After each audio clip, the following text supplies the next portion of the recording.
Bonjour tout le monde, il y a des jours où les murs s'ouvrent, où les cœurs se parlent. Ce jeudi 16 octobre, au groupe d'entraide mutuelle de Dole, nous avons accueilli le sous-préfet du Jura pour un moment rare. Nous avons accueilli également Justine Gruet pour parler de la maladie mentale autrement, avec humanité, avec lumière. Bonjour monsieur le sous-préfet du Jura. Bonjour Grégory. Alors aujourd'hui nous sommes au groupe d'entraide mutuelle. J'aimerais avoir votre impression. Qu'est-ce que vous pensez d'un groupe d'entraide mutuelle ? Je trouve que c'est quelque chose que je ne connaissais pas, je dois avouer. Et ça me fait plaisir d'avoir découvert votre association dans le cadre donc, de la semaine de la santé mentale. Et je trouve ça très important parce que ça permet d'avoir un autre regard sur ceux qui ont un handicap psychique. Et ça permet qu'ils puissent être intégrés au sein de la société pour avoir une vie comme tout le monde. Et ça, voilà, sans qu'on mette un post-it sur le fait qu'ils aient un handicap psychique.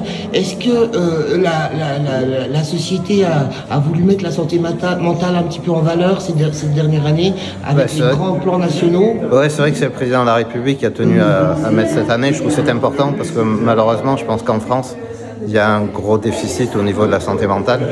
Alors, parce que je pense un handicapé physique, ça se voit. Ouais. Alors qu'un handicapé mental, tant qu'on l'a pas fréquenté, on s'en rend pas compte. C'est pour ça qu'on les met un peu de côté.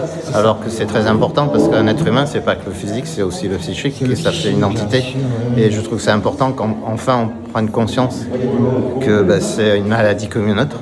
C'est une maladie comme une autre. Il y en a un qui s'est cassé le bras, l'autre malheureusement il fait une dépression, il est bipolaire ou il est schizophrène. Et il faut le soigner, il faut l'entraider et ça lui permet de vivre normalement comme tout un chacun. Et le GEM est un tremplin qui nous permet vraiment de pouvoir faire, comme je l'ai répété, je vais le répéter, mais c'est un trait d'union entre l'hôpital et la vie réelle. Ça nous permet de venir nous reposer, de nous retrouver entre nous. Est-ce que vous pensez que pour les 20 ans des GEM en France, c'est Jacques Chirac qui a créé les GEM il y a 20 ans, est-ce qu'on a suffisamment de financement pour améliorer encore la qualité des GEM ou vous pensez qu'il y a encore des choses à faire ? Ouais, je pense qu'il y a toujours des choses à faire, hein. Ça c'est évident, mais c'est vrai qu'actuellement, c'est très difficile.